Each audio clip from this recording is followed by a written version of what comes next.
Right, let's go back to the courts in the Senzo Meyiwa trial. The state objected to the questioning by the defence. State prosecutor George Baloyi asked the High Court in Pretoria to expunge certain testimony from the first state witness while under cross-examination.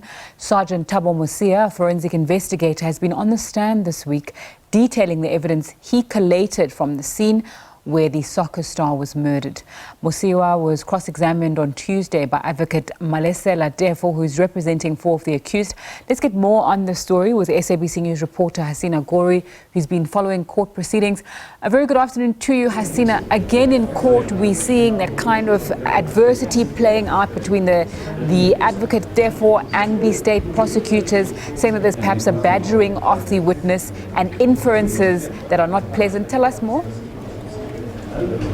Good afternoon, Nzinga. Yes, as you mentioned, you're seeing that badgering between the two counsels, as well as the accusations that the defense is badgering the witness and asking questions that may be beyond his scope. But what is quite interesting coming out just before the lunch was that allegation by Advocate Teffo to the Sgt Thabo Mosia, who is a forensic investigator, one of the first who were on the scene to collect forensic and to collate that evidence from that home in Phosphorus in 2014, claiming that what Sgt Thabo Mosia walked into almost 4 or 5 hours. That was also disputed, the time that it took for him to get there and the time the incident took place. But then when Sgt Mosia got to the scene at Kelly Khumalo's mother's home, that whatever he saw was staged for him, that he was walked into something that was already tampered with, that the crime scene was not a pure reflection of what actually took place, and that there was meetings beforehand with officials as well as the family, and the scene was then set up for him to then, unbeknown to him, then record to be seen as the true reflection of the evidence. And Sgt Mosia said that he cannot really respond to that. He has no knowledge of that, and he, when he arrived at the scene, he did what he's always done, being an expert for almost 16 years in the field work, saying he'd done what his job was, to look at the evidence, to get a report from the Brigadier Ndlovu, who was at the scene and had called him to the scene.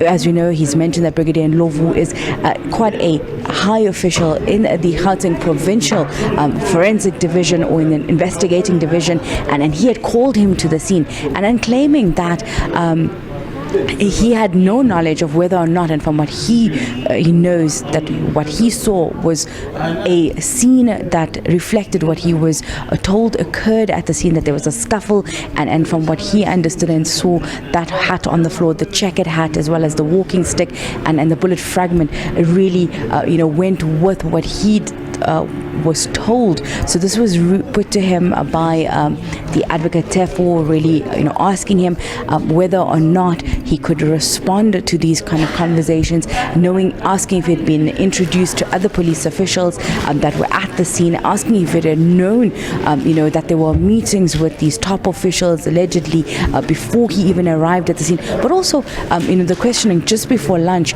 asking about the sketching of the home, saying that the bedroom tool, which was used to keep in the victims at the scene, there was no photos of that scene, and he put to the witness that the victims were not there at the home at the time, as he claims. So really, Advocate Teffo chipping at the credibility of the state's first witness, breaking it down, and putting questions in.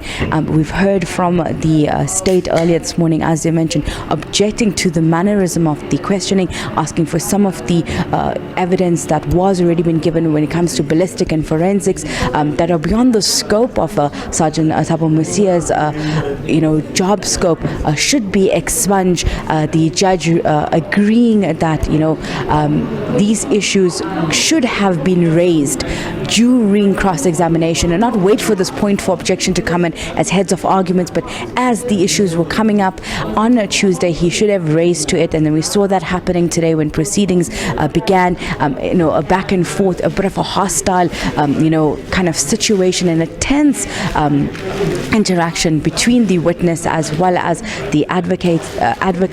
Sometimes, him getting sarcastic, sometimes him telling the court that he's confused on how to respond to Advocate Advocate Teffo, but also Advocate Teffo asking the state to then give him a list of questions that he could be able to ask. So we've seen this kind of interaction, between all three of the, as well as with the judge, sometimes, reminding that both the councils, that they're here, for the people, for justice to be served, not only for the family who's lost, their loved ones, but also those who are behind bars, and for their family to know whether or not they're the rightful people behind bars, and whether or not, justice is being served right now. So reminding that the decorum of the court should always be kept. So from what we understand right now, we've been told that the proceedings will not take place tomorrow. So because advocate for accused number 5 is not available tomorrow. So we're still waiting to see when will the proceedings take place. This is a trial that's been long awaited. It's, the incident took place in 2014 with the accused only being arrested years later, and even waiting for trial to begin took so much of delays, as well as postponements with legal teams being changed. So for this to finally begin, and we heard from Advocate Teffo saying that the next date was meant to be in June, and he's been saying that they don't want to lose May.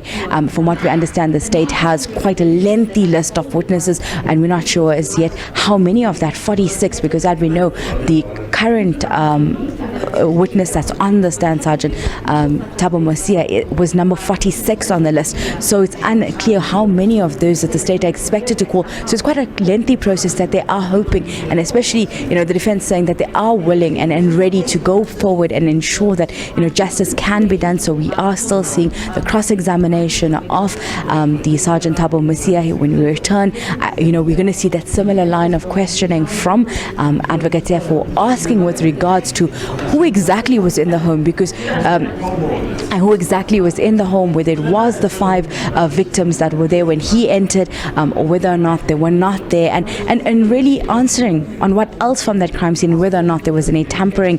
That's it for me for now. We'll be back after the lunch break with the proceedings live. Hasina Gori giving us an update there from that murder trial that's taking place to try and find out what happened the night Senzo Meyiwa was murdered.